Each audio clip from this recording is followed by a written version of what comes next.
ou até quando as estrelas ficavam muito perto da Terra. São muitas as maneiras de iniciar uma história, e os contadores de histórias nos conduzem através das palavras a lugares mágicos, alegres, inusitados. Fios de histórias são tecidos com os fios de nossas memórias e nos trazem barulhos, cores, cheiros, saberes, sabores. Então, sejam bem-vindos, muito bem-vindos, todos os contadores de histórias. E por falar em contadores de histórias, nessa noite, o Café Literário Sesc traz 2 contadores para conversar conosco. Fabiano Moraes, mestre em Linguística, graduado em Letras Português pela UFES, professor de pós-graduação em Educação Infantil, diretor de Comunicação no Instituto Conta Brasil, idealizador e coordenador do portal Roda de Histórias, escritor e organizador do livro Histórias de Quem Conta Histórias pela editora Cortez, dentre outros. Contador de histórias com experiência internacional. E meu amigo também, tá?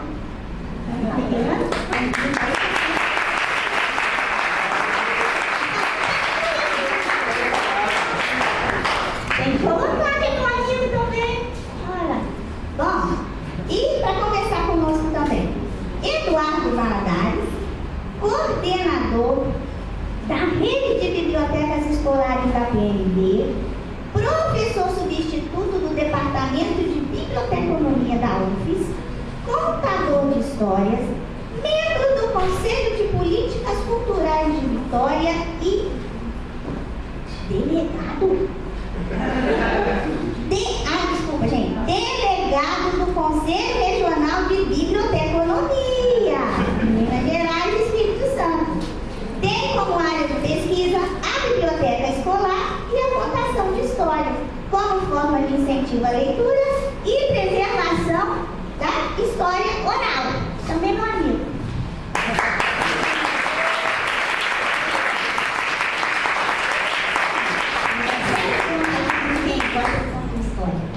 Bom, os 2 vão conversar conosco e nós vamos fazer o seguinte na dinâmica.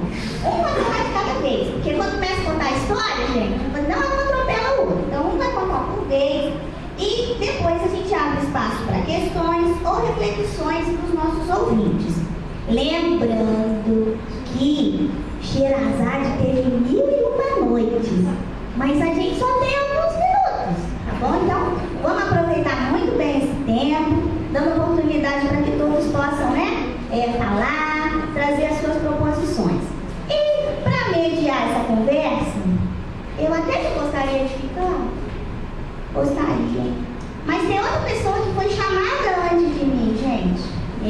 É também contadora de histórias e responsável por me dar vida. Então, eu vou sair de cena e vou chamá-la aqui, tá bom? Dulcimar Pereira, para mediar essa conversa. Muito obrigada, eu sou Lili, adorei estar com vocês. Beijo grande, tchau. Fabiano vai falará conosco sobre o percurso histórico do contador de histórias contemporâneo e vai apresentar uma bibliografia sobre a arte de contar histórias e algumas ações dessa arte que tiveram maior projeção. Fabiano, fala com você. Boa noite. Estava procurando o botãozinho para ligar e automático.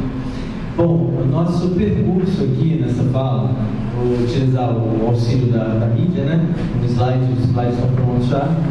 Só chamar aqui para ver se aparece. Tem que abrir ali a portinha do negócio, tá show. Só abrir a porta. Isso. Bom, quando essa fala foi preparada, a ideia era justamente idealizar um percurso do que é esse contador de histórias contemporâneo. Vou pegar o celular aqui com a ideia de me guiar com relação à hora, mas qualquer coisa a Dulce vai, com certeza, vai fazer esse trabalho de ajudar. Bom, o contador de histórias contemporâneo É uma fala que eu já trago há um tempo atrás em algumas oficinas, em alguns cursos, e a nossa ideia aqui foi focar esse trabalho, ou dar esse enfoque justamente sobre que contador é esse que surge hoje nesse nosso mundo, que ressurge de uma maneira nova, né? Existe alguma diferença? Quem é essa figura que surge no meio urbano, né? Que surge na mídia e que de alguma maneira está muito ligado à leitura, né? A outra ideia é trazer para cá a bibliografia que até hoje já foi materializada, já foi efetivada, já foi feita sobre a arte de contar histórias no Brasil. Sobretudo a bibliografia teórica. Tem vários livros com dicas, com como fazer. O que eu trago aqui, principalmente teoria, são livros teóricos sobre essa arte, né? Então a gente começa com... Opa! Olha que ele foi de trás para frente aqui, ó. Isso, vou ver tudo, ó. Não vale assim. Tá vendo? Ixi. Agora sim.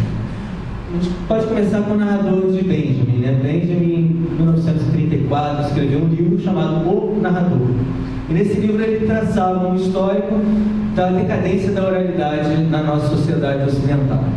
Então ele apontava para a Idade Média, informando que, assim como nas outras culturas, na Idade Média, na Europa, existiam dois tipos básicos de contadores de histórias, de narradores. Um deles, o narrador marinheiro, o narrador viajante, aquele que viaja para terras distantes e traz histórias dessas terras para contar. O outro deles, o narrador agricultor, que é um narrador sedentário, ou seja, ele estabelece um lugar e fica naquele mesmo lugar, naquela mesma cidade por toda a vida e conhece todas as tradições daquele lugar.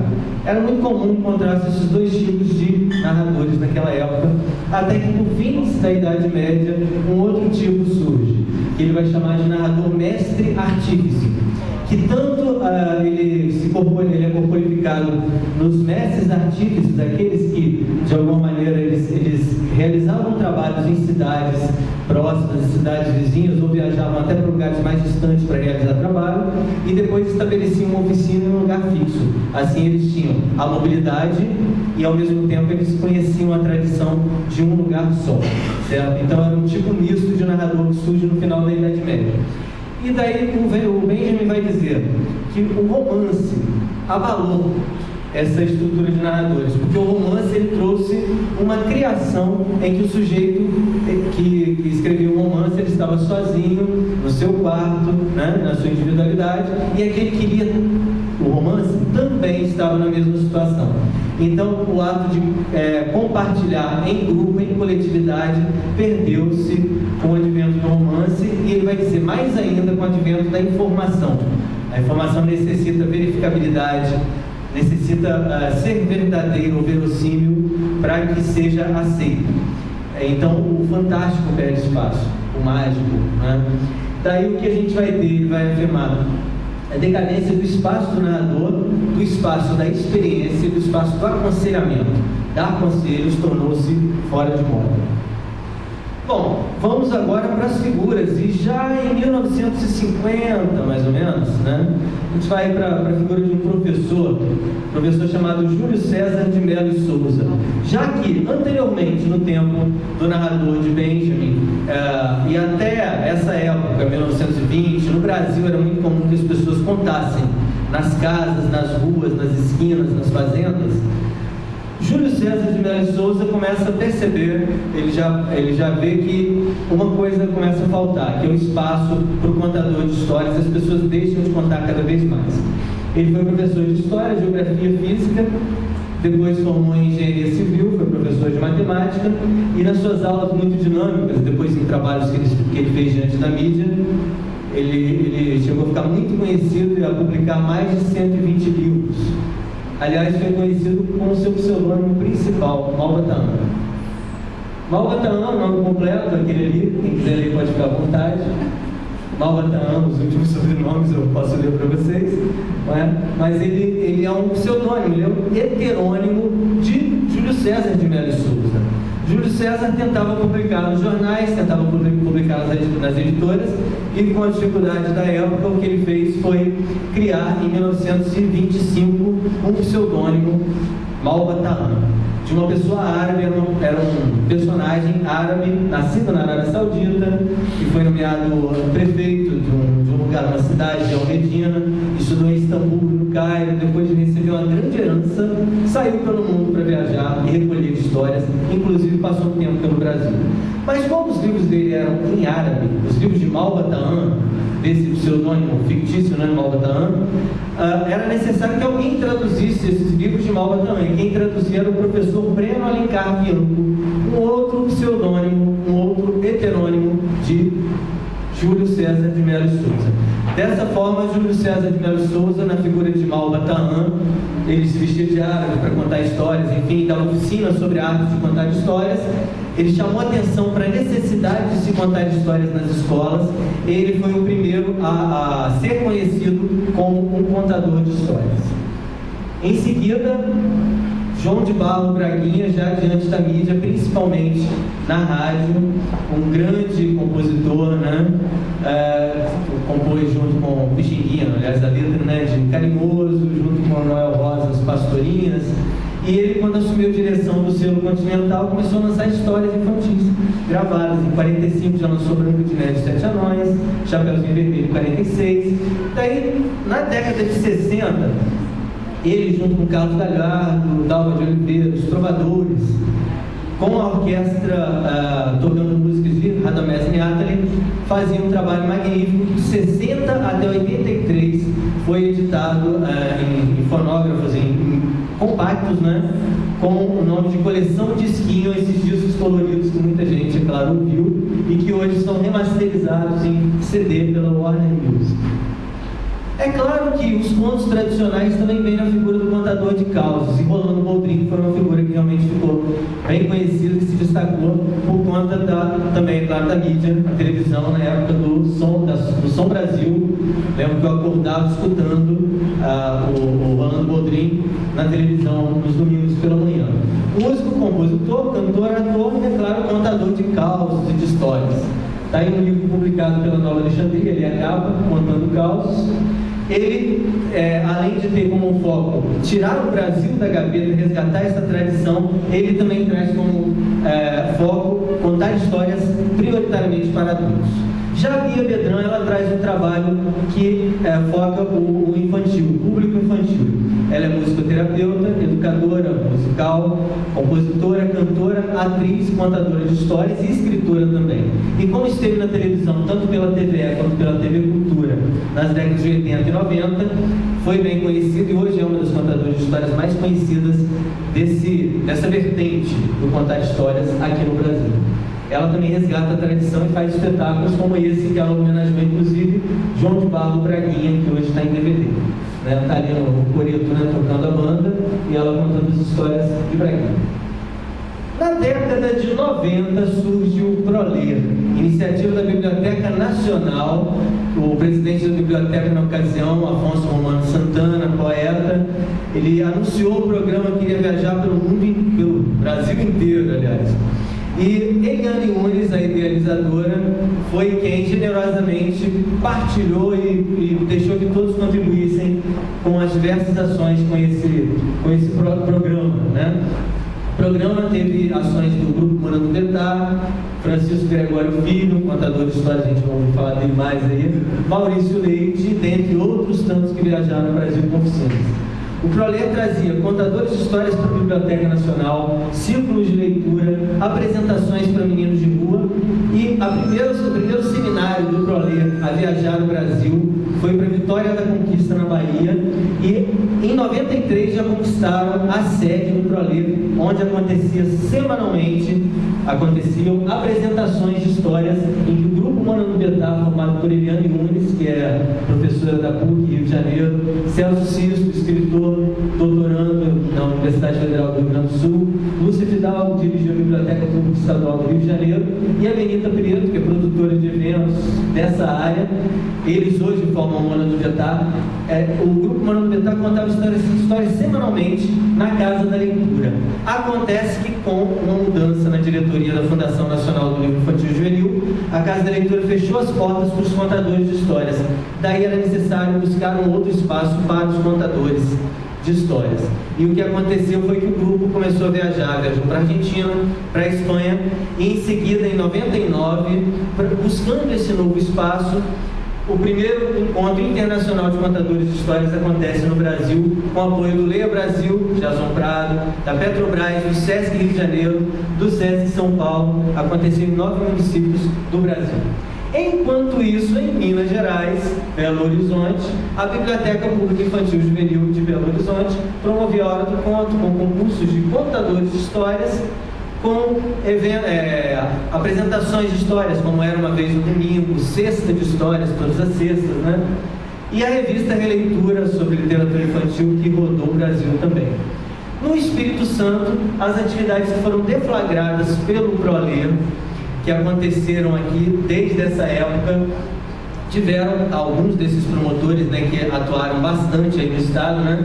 Nós podemos citar alguns deles, né? O Francisco Aurélio Ribeiro, o professor Francisco Aurélio, o professor Santinho Ferreira, a professora Rita Maia, a Lúcia Maroto, Neila Giaquinto, Elisete Caser, prefeitura, com Viagem pela Literatura, Alcinete Biancardi, com Gechufes, dentre tantos outros, pessoas que fizeram e continuam fazendo ações que promovem a leitura e que também estão ligadas à arte de contar histórias. E olha, não daria para citar, muitas outras pessoas realizam esses trabalhos. Dentre os narradores, os contadores de histórias, a Silvana Pinheiro, que é escritora também, o Gechufes, que é o Grupo Experimental de Contadores de Histórias da UFES, Mary Nádia, também formado pelo Gechufes, atua na prefeitura, Márcia Coradini, a Dulcimar Pereira, né? Cida Lamas, Rodrigo Campanelli, Rogério Fraga, o Tiãozinho, Marinalda Falcão Loureiro, o João Vitor Lemos, Silvana Sampaio, Fernando Soledade, também de Gechufes, o Grupo Encanta Conto, Bete Broeto, Ananda Razuki, Eduardo Valadares, Ana Rita César, a Vanelli e Fabiano Moraes, né? Estou falando aqui com vocês, dentre tantos outros que realmente não caberia em slide, né? Por isso eu tive que botar os pontinhos. Bom, em outros estados aconteceram outras ações também. No Rio de Janeiro, além do evento, muitas pessoas atuando em vários espaços, né? Em Minas Gerais, enquanto a Gislaine Matos começava com um programa Convivendo com Arte, Roberto Carlos Ramos atuando, ele virou personagem de um filme da Warner, né, recentemente, por vincular a própria história de vida tão bela dele à atuação como contador de histórias. A Rosana Montalverni, que fundou o Instituto Aletria e hoje atua em BH. Em São Paulo, a Regina Machado, da USP, que realiza um encontro, há 2 anos acontece lá. Alice Bandini, nas bibliotecas municipais de São Paulo. Zé Boca, em Votorantim. A Cíntia Costa, com o evento Causa Séria em Sorocaba.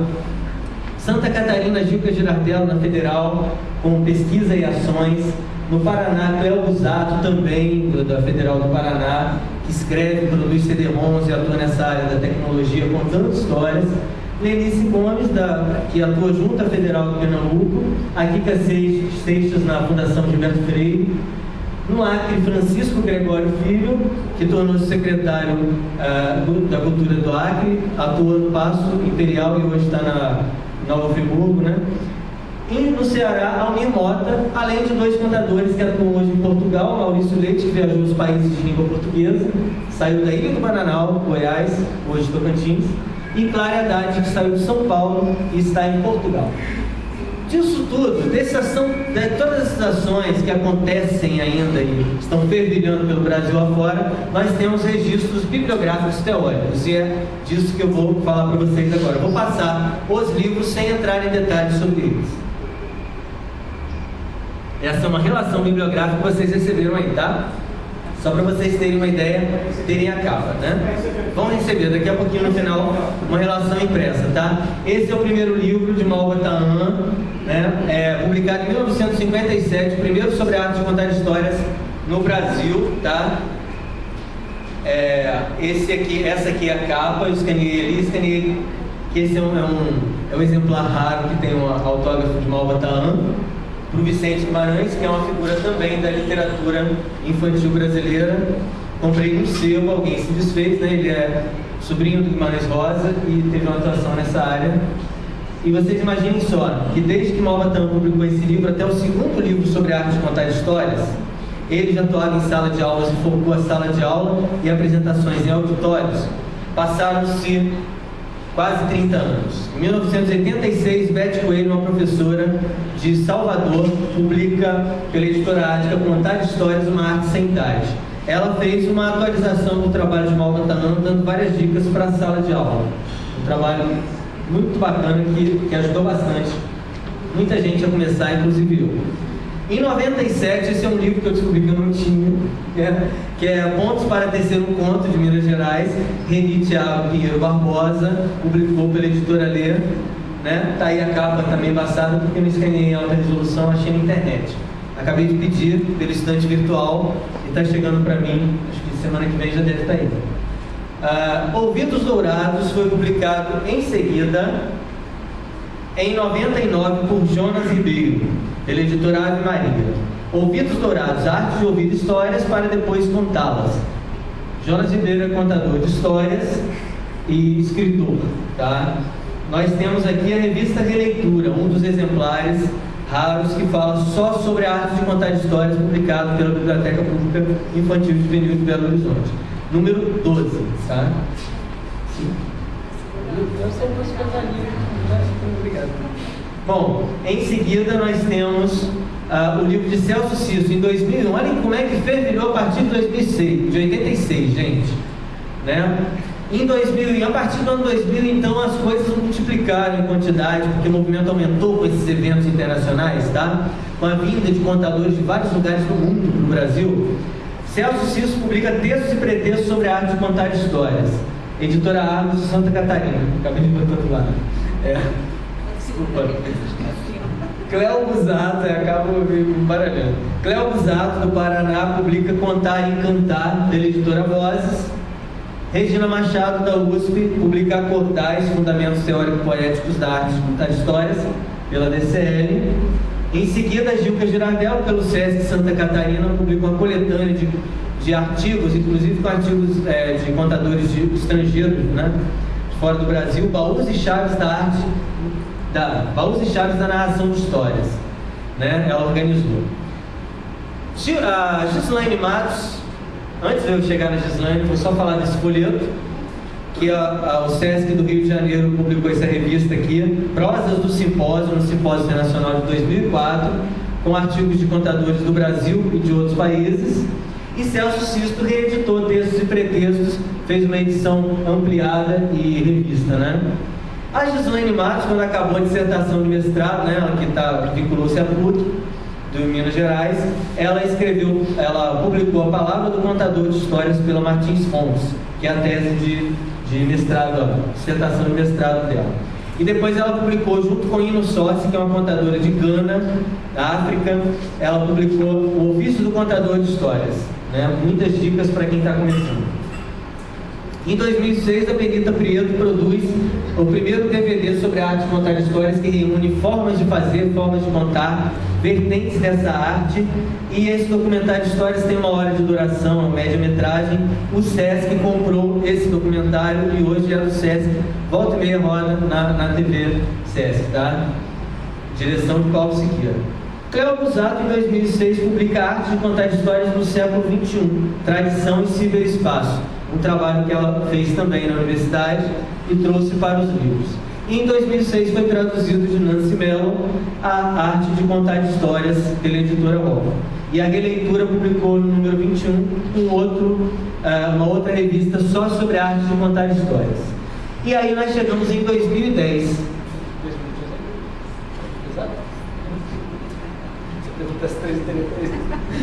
Tá. Bom, em 2010 nós tivemos a oportunidade de realizar um sonho que há um tempo já era alimentado, inclusive algumas editoras já tinham tido essa vontade de fazer, mas acabaram não realizando, né? E aí a Cortez, ela comprou esse projeto. Eu e a Lenice Gomes tivemos a possibilidade de reunir vários desses contadores que já publicaram livros sobre a arte de contar histórias e que queriam trazer histórias já que são contadas e que já estão consagradas há muito tempo. Então foram escritas histórias por contadores de história do Brasil, Portugal e do México nesse livro que hoje vai ser feito momentos de autógrafos, né? Aqui no SESC. Então daí nós temos vários.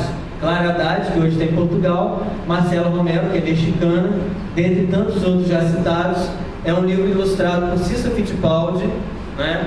E que ele traz essas histórias com o sabor da oralidade, né? Esse é o Corpo Seco, que é um dos contos de arrepiar. Tem contos de fados e outros encantos também, né? E aí são contos justamente para passar essa prática e o contar. Daí, continuando esse projeto, a própria editora Cortez vai lançar no ano que vem a arte de contar histórias em suas várias vertentes, justamente resumindo tudo isso que a gente está tratando aqui hoje, né? Daí foram convidados, já está pronto, os artigos já estão prontos, nós já estamos revisando e já está assim, já com agendamento para o lançamento no ano que vem, tá? Só finalizando aí a ordem, a Elvia Pérez de Cuba, que vai tratar da arte de contar histórias e do palco teatral. Da Espanha, Carlos Garcia, a Europa Moderna, a arte de contar histórias. Eliane Nunes do Rio, contar histórias do meio acadêmico. Rafa Dias do Peru, histórias da selva no meio urbano. Gilca Girardello, diálogo entre gerações. Rosana Montalberg, no meio jurídico. Maurício Leite, contar histórias em terras distantes. Francisco Gregório Filho, a tradição indígena, né? Vou contar histórias. Gislaine Matos, arte e educação, vou contar histórias. Lenice Gomes, as brincadeiras faladas. Eu escrevo sobre a figura do Matuto, que já investigo um tempo. E Alice Bandini sobre as bibliotecas públicas, né? Contar histórias e a biblioteca pública. Por fim, pelo último slide, o site sobre contar histórias, o portal Roda de Histórias, que, né, eu e o Eduardo trabalhamos tanto nesse portal, voltou ao ar ontem, Eduardo. Ficou um tempinho fora do ar, né? Mas teve o apoio do MINC, patrocínio do Banestes, e aí como acabaram todos esses projetos, ficou em um mês, está aí de volta, com dicas de livros, artigos para pesquisa, vídeos para assistir, histórias para escutar, né? É o primeiro site de indicação para quem quiser se aprimorar nessa área, está aí na relação que vocês vão receber. A Letrinha é um site que tem um único informativo, inclusive ele é semanal, no caso, um único informativo periódico sobre a arte de contar histórias do Brasil. E ele é um boletim eletrônico, se vocês se cadastrarem, vocês recebem toda semana e vale a pena, tá? O boletim eletrônico OPCV, né? Minas Gerais, né? OPCV. Então, a Rede Internacional de Cuentacuentos, que é uma rede com mais de 700 contadores. Os contadores de histórias que quiserem podem se cadastrar, divulgar os seus trabalhos e saber sobre eventos em vários lugares do mundo, tá? Nos 5 continentes.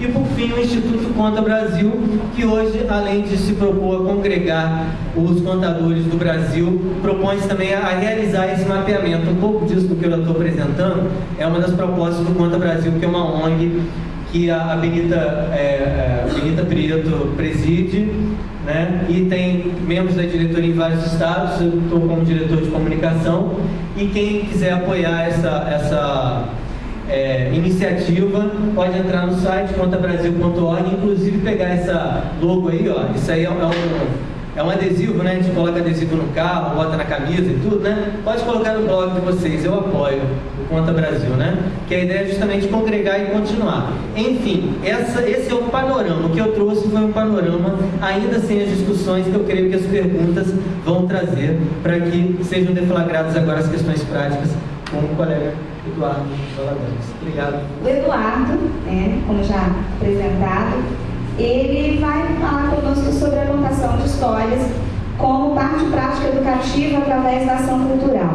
Vai apresentar experiências com alunos e professores e a importância da contação de histórias em espaços escolares e não escolares. Boa noite, Eduardo. Boa noite, obrigado. Boa noite, gente. Agradecer o convite do SESC, né? Fico muito feliz. Quando eu mandei e-mail falando que ia ter, sabendo que ia ter uma temática nessa data sobre histórias, eu falei, gente, eu quero participar, mas queria estar sentado aí, né? Aí veio o convite de ficar na mesa, fiquei muito, assim, muito feliz e honrado com o convite, tá bom? Agradecer aos presentes, aos alunos, principalmente. O pessoal da prefeitura também está presente aqui, enfim, a todos vocês. É isso. Bom, já que a gente vai falar sobre contar histórias, eu acho que eu podia começar contando uma história para vocês então também, né? E a história tem que contar em pé. Pode contar em pé se quiser, né? A história que eu vou contar para vocês se chama O Rei das Línguas. É uma história de tradição oral bem antiga, né? E eu quero que vocês percebam, quem conhece a história já, perceba alguma diferença que possa haver entre aquela que vocês conhecem e a que eu vou contar agora, para desencadear uma discussão depois sobre isso, as diferenças que pode ter. Pois bem, O Rei das Línguas é uma história que começa mais ou menos assim. Há muito tempo atrás, havia um rei, que era um rei muito bondoso, um rei muito querido, e que ele governava uma região que era muito próspera. As pessoas que ele viviam eram muito felizes. O rei muito bondoso, todos viviam em plena harmonia. Para ter ideia de quanto que era bom morar naquela região, se por acaso você quisesse comer feijoada no domingo, bastava apenas você plantasse lá no meio do terreno assim, uma sementinha de feijão, que no outro dia já brotava um pé de feijão. Ou melhor, um pé de feijoada. Um pé de feijoada já com carne seca, com paio, com lombinho, com a couve picada, né? Tudo prontinho, só para botar na panela, esquentar e comer. Se por acaso alguém quisesse presentear o seu amor com um anel de brilhantes, bastava apenas que a pessoa procurasse pelas pedras assim, em poucos minutos que encontrava um diamante já lapidado. Até que então, certa vez, esse rei bom, próspero, bondoso, ele resolveu estreitar os laços de amizade que ele tinha com outro rei tão bom quanto ele. Fez então um convite ao rei vizinho e ficou aguardando que ele chegasse. Os preparativos então começaram. O rei bondoso, o rei próspero, pediu ao cozinheiro, assim: querido cozinheiro, quero que prepare para esta noite um jantar que agrade muito o meu convidado. Que ele coma, se farte e volte sempre em meu palácio. O cozinheiro, então, muito atencioso, imediatamente foi até o mercado para procurar qual seria o prato principal a ser servido naquela noite. Olhou de lá, olhou de cá, e até que então, no meio de uma banca de carnes assim, ele encontrou o prato a ser servido. Era uma língua de boi. Uma língua bonita, formosa, daquele boi de pasto, aquela coisa assim. Ele mandou então, pediu que enrolasse aquela língua com todo carinho, um papel, um plástico muito cuidado, colocou numa sacola e levou para o palácio. Parecia uma cria que ele tinha tido ali, levou no braço. Colocou então na cozinha e pôs a preparar aquela língua. Para quem cozinha bem, sabe que língua de boi tem que passar aquela água fervendo para tirar aquela lixa que tem em cima. Ele então jogou aquela água fervendo, passou uma faca por cima e levemente aquela lixa saiu. Ele então pôs-se a temperar aquele prato. Pegou limão, passou com cuidado, ervas finas que havia no palácio, foi temperando tudo. Então ele ligou o forno, no médio assim, botou aquela língua numa travessa assim de prata, toda rebordada em estilo rococó, com muito cuidado, botou ele dentro do forno, fechou e ligou mais, esperando 5, 10, 15 minutos. Em pouco tempo, então, a língua estava saindo um cheiro tão gostoso, gente, que já dava fome, só de sentir o cheiro. Ele então abriu o forno, tirou a língua do boi, colocou sobre a bancada da cozinha e pôs-se a decorar. Porque comida tem que ser com os olhos, com o paladar, com o cheiro, né? Então ele pôs a decorar aquele prato. Colocou alface em volta, aquela hidropônica toda, com muito cuidado, batatinha dorê. Pegou tomate cereja, foi cortando fatia por fatia bem fininha, parecia um pétalas de rosa. Foi enfeitando com todo cuidado. E a noite foi chegando, já eram 7h30 da noite. O rei bondoso, o rei convidado, já estava sentado à mesa, naquela sala de jantar maravilhosa. Os melhores talheres, os melhores vinhos que haviam ali, as melhores louças. Então, o cozinheiro pegou aquele prato bonito, cheiroso, devia estar muito gostoso, e foi levando até a sala de jantar, aonde seria servido aquele prato. Mas para que ele chegasse até a sala de jantar, havia um corredor muito grande, com 7 portas de um lado e 7 portas do outro. Em cada porta havia um guarda e um cachorro, vigiando para que nada de mal acontecesse aos aposentos reais. Ele então foi passando aquele prato pelo corredor extenso, foi andando, gente, cachorros correndo de fome, tão cheiroso que estava segurado os cachorros. Chegou então para servir o prato, né? mesa posta, colocou aquele prato assim, o rei bondoso e o rei visitante olharam, chegaram a salivar de tão bom que devia estar.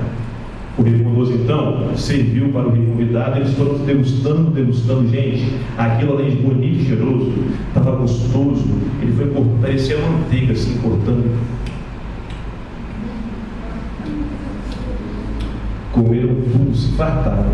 Gente, estava tão bom, mas tão bom, que daquele dia em diante, o rei convidado estreitou ainda mais os laços de amizade que ele tinha com o rei bondoso, com o rei anfitrião. Pois bem, o objetivo foi atingido. Os dias se passaram e a notícia corre, né, gente? Até que certa feita, um rei que não era tão bondoso assim, não era tão querido, e por sinal era meio que bicão, diria eu, ele ficou sabendo daquele prato bom que foi servido e resolveu se convidar para ir lá jantar no Palácio Real. O rei bondoso então não podia, digamos que, rejeitar aquele alto convite que fez, né? E resolveu receber o rei, que não era tão bom assim, mas que de maneira nenhuma o rei bondoso queria estreitar os laços de amizade. Pediu então que o cozinheiro real fosse até o mercado e falou bem assim: querido cozinheiro, quero que prepare para essa noite um prato, mas um prato ruim, que a pessoa que vem aqui essa noite coma, mas não goste e nunca mais volte em meu palácio. O cozinheiro real então prontamente foi dando a majestade, foi até o mercado e procurou o prato principal que seria servido. Olhou de lá, olhou de cá e achou lá na mesma banca de carne o prato a ser servido. Era uma outra língua de boi.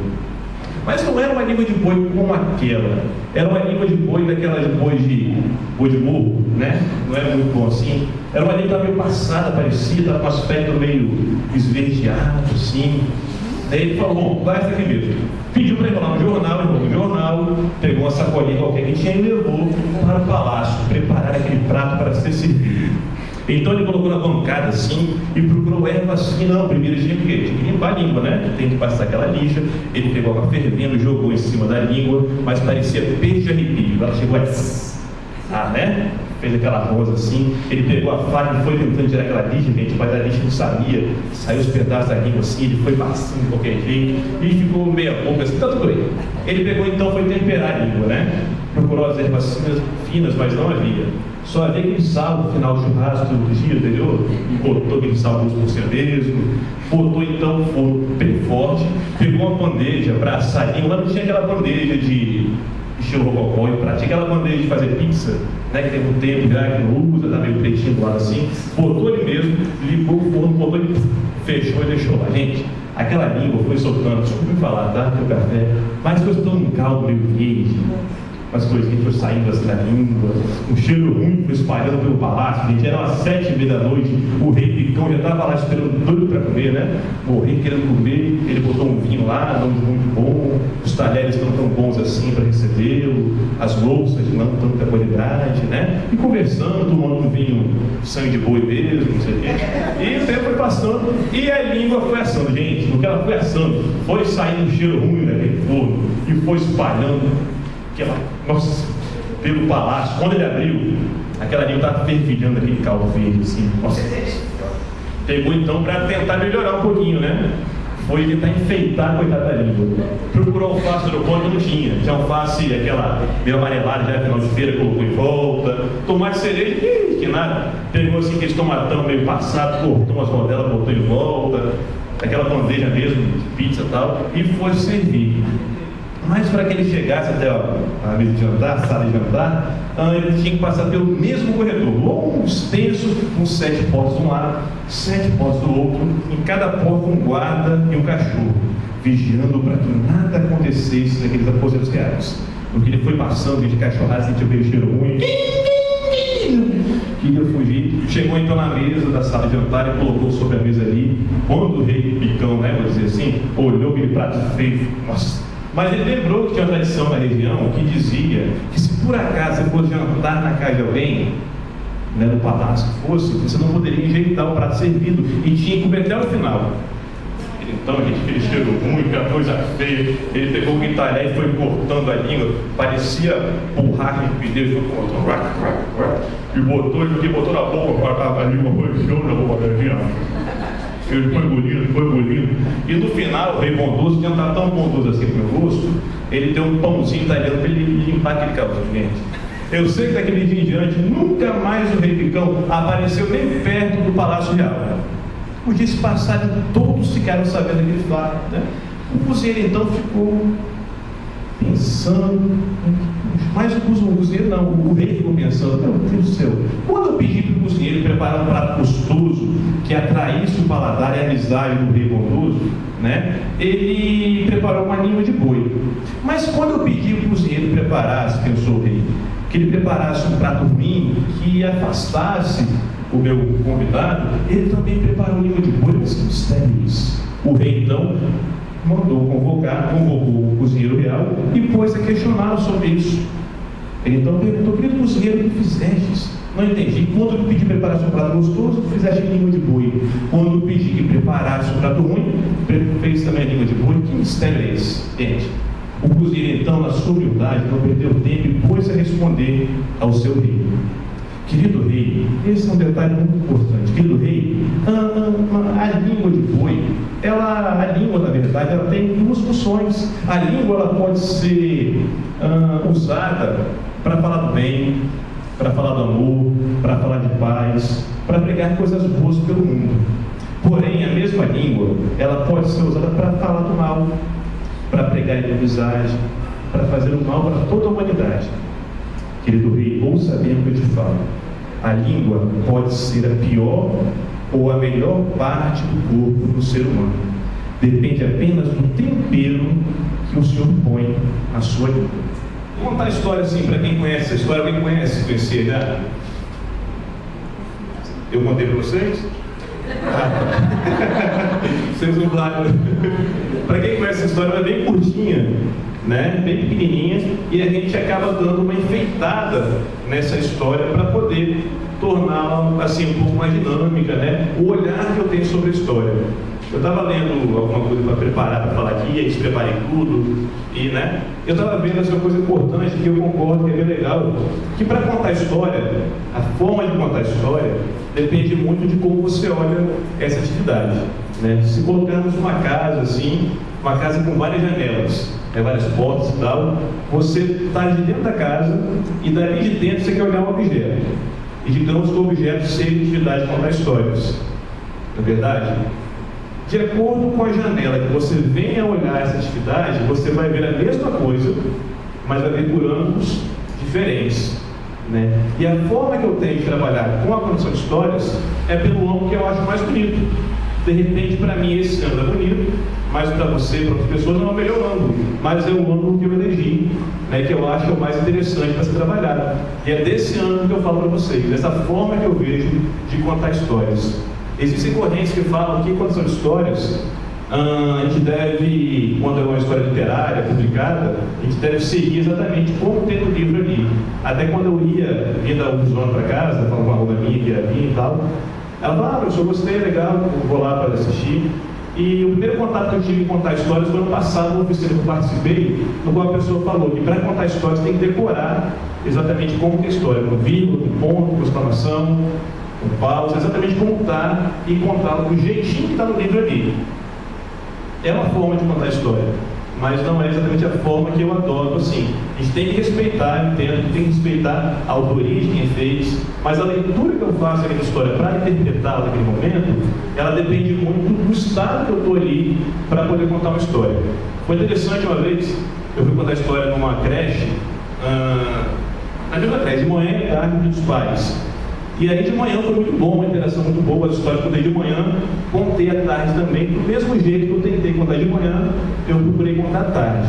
Mas a reação do público, a interação que o público teve na parte da tarde, foi totalmente diferente daquela que eu tive na parte da manhã. Ou seja, mesmas histórias, vistas em momentos diferentes, tiveram reações diferentes também. Então, por que não a leitura que eu faço de uma história literária, ela não pode ter, digamos, uma interpretação diferente daquela que a pessoa teve quando concebeu aquela obra, né? Então, a forma que eu defendo e que eu trabalho de contar histórias é realmente essa linha. E, assim, contar histórias não necessariamente exige uma formação específica para isso. né? A minha mãe conta histórias, até está no livro junto com ela, só de conta e causa barro de burro. Né? A gente gravou as histórias dela, estou transcrevendo, foi para os alunos também, e vou fazer o livro para estar publicando ano que vem. Ela é uma história desde sempre, né? Mas ela nunca se preparou para contar histórias. Ela não tem a técnica para contar histórias. Eu lembro do meu avô, que ele é falecido, meu tio subiu também na Barra do Jucu. Toda tarde, meu tio ia até a casa do meu avô para poder conversar com ele. 3h30 ele chegava, dava um grito e tal, ia lá para conversar com ele. E quando eu ouvi ele gritar, eu saía lá de casa, que era do meu quintal, ia lá para poder ouvir os dois conversarem. Mas eles conversavam naturalmente, sem intenção nenhuma de o quê? Despertar um sentido visual em mim, um sentido olfativo, um sentido, enfim, nenhum sentido que eu tentei aguçar em vocês aqui agora, contando aquela história do Rei das Línguas. Que são quais sentidos que eu tentei? Todos, eu tinha visão, paladar, cheiro, tudo que tinha ali, eu tentei aguçar propositalmente. Mas quando a pessoa que não tem essa técnica, digamos assim, da história, ela faz ainda de maneira natural, sem preparar. Então, não necessariamente a pessoa, para contar histórias, ela tem que ter uma capacitação. Ela pode naturalmente fazer esse trabalho sem ter essa necessidade. Mas também não impede que pessoas, contemporaneamente, se preparem de fazer isso, e é aquela que eu venho adotando. Né, que nós vimos adotando, na verdade, se preparar para poder contar uma história, tem um objetivo quando você faz esse trabalho. E, naturalmente, não existe isso, né, mas também são contadores de história. Os griots, quem sabe, né, da França e tal, eles são pessoas doutoras do saber e tal, mas não têm uma preparação para serem griots, se tornaram naturalmente, porque elas têm toda uma carga cultural ali, e a partir disso conquistaram esse tipo e tal, mas eu vou entrar também nesse mérito. E por que eu passei interessado por contar histórias, né? Eu nunca fui de ler e nem de contar histórias, só ouvia do meu avô, da minha mãe e tal, porque eu passei a atuar nessa área da biblioteca e percebi o desinteresse que os alunos têm. Eu falo do aspecto escolar, que é o trabalho principal que eu faço, o desinteresse que os alunos têm, né? De ir à biblioteca, de ter contato com o livro, de se debruçar sobre a leitura, assim como eu também tinha. E passei a ter essa necessidade de conquistar o aluno, de conquistar o estudante para esse universo de uma forma diferente daquela forma que eu tive. E que, por sinal, não teve muito sucesso porque eu não sabia ler. Poxa, sério comigo, eu não quero fazer com os alunos também. Então, procurei a forma diferente de conquistar o aluno, né, a criança, o adolescente, até o adulto também, para esse movimento. O que eu encontrei foi o quê? Contar histórias. Que é algo tão gostoso de contar e principalmente de ouvir. Né? Foi em 2001 que eu comecei a pensar nesse caso aqui, até pelo Fabiano, o primeiro curso que eu fiz, 2002 já Paulinas, na época, eu fiz lá com os meninos do Fabiano e tal, e passei a me interessar, né? E foi uma experiência muito boa, porque eu suava mais no sono agora, quando eu comecei a contar a história, porque, né, pra mim é novo aqui, contar a história não é tão novo não, foi uns 10 anos já, eu parei de suar, mas o sono foi. Então eu comecei a gostar dessa área e tal, e eu tinha um feedback de quem participava comigo. Não era um movimento unilateral. Eu não contava histórias com uma forma de animação. Eu contava histórias com uma forma de promover a cultura. Até na área da biblioteconomia tem 3 termos que o pessoal às vezes se confunde um pouco, e a gente fala que é ação cultural, fabricação cultural e animação cultural, né? Que acontece aqui, para entender, fala da fabricação cultural. A fabricação cultural ela é promovida por um agente, e essa atividade tem uma finalidade, assim, ela tem uma finalidade que tem um começo pré-determinado por quem faz a atividade, conta histórias, ela tem um trajeto que também é pré-determinado por ele, e necessariamente ao final ele tem que gerar um produto. Seja ele uma dobradura, seja ele uma música, enfim, o que seja. Então é meio que mas não é meio que técnico, né? Assim, você encaminha da forma que você quer, você não dá liberdade. Essa é uma linha de atuação. A outra linha que a gente fala é a linha da animação cultural, né? Que ela é mais alienante ainda. É alienante a palavra que eu ia falar. É o mais alienante ainda. Por quê? Você faz uma atividade ali apenas com o objetivo de divertir aquele momento. A pessoa não tem nenhuma parte de quem participa do momento junto com você, não tem nenhuma ação. Ela só está ali para ouvir você contar, rir, se for para rir, chorar se for para chorar e refletir, não reflete nunca. A alienação cultural, que é a linha que eu defendo e que é colocada pelo Teixeira Coelho, é o principal autor dessa área, ele fala do quê? A contação de histórias pode ser, nessa alienação cultural, uma atividade que desencadeia um processo que vai ser determinado por quem participa dele ali. A pessoa tem total autonomia a partir do agente encadear o processo e de fazer o que ela quiser depois. Você vai contar uma história, pode ser que quem participou daquele momento, junto com você, ele venha querer fazer um teatro, ou seja, pode ser que ela venha querer fazer uma música, pode ser que ela não queira fazer nada, pode ser que ela queira refletir, fazer um debate sobre aquela temática. Ou seja, quem está participando junto com a gente aqui, ele tem total liberdade de determinar aquilo que ele quer fazer. Ele tem voz ativa no processo, né? Então essa é a principal linha que eu defendo da área de contação de histórias e que eu trabalho com isso. Outra coisa que eu queria falar que eu botei aqui, uma coisa que é um pouco polêmica também, né? O pessoal pergunta sempre, para todo mundo eu acho que trabalha nessa área, ler histórias é igual a contar histórias? Eu acho que da janela que eu olho esse assunto, né, eu acho que é completamente diferente. Eu acho que, assim, eu peguei uma frase aqui, um conto contado nunca será o mesmo quando for escrito. E um conto escrito nunca será o mesmo quando for contado. Ou seja, se eu estou interpretando uma história, eu estou colocando uma série de aspectos ali, de sentidos, né, o visual, a expressão, a entonação, o ritmo, o próprio silêncio, que fala muito também, a importância de cada sentido que esse tem. Se eu faço a leitura de uma história, de uma poesia, de um conto, enfim, o que seja, é uma outra forma de você fazer. Ela é muito mais, ela é ótima também, mas é totalmente diferente. Até como teatro e contar histórias, né? A gente está falando para encontro sobre isso. Uma linha bem tênue, né? Entre contar histórias e fazer teatro. As duas, eu acho, que se apropriam de pontos uma da outra, que se complementam, mas são bem diferentes, né? Enfim, contar histórias eu acho que é muito bom, né? Aqui a gente fala sobre isso também, contar história, a gente pensa muito em contar história para criança, né? Eu trabalho muito com criança mesmo, na faixa etária de 4 a 10 anos assim. Mas o adulto, quando ele vai participar do momento junto com o filho dele de repente, a gente vê o envolvimento que tem do adulto naquela atividade de contar histórias. Ou seja, nunca é tarde para a gente ouvir história e contar histórias também.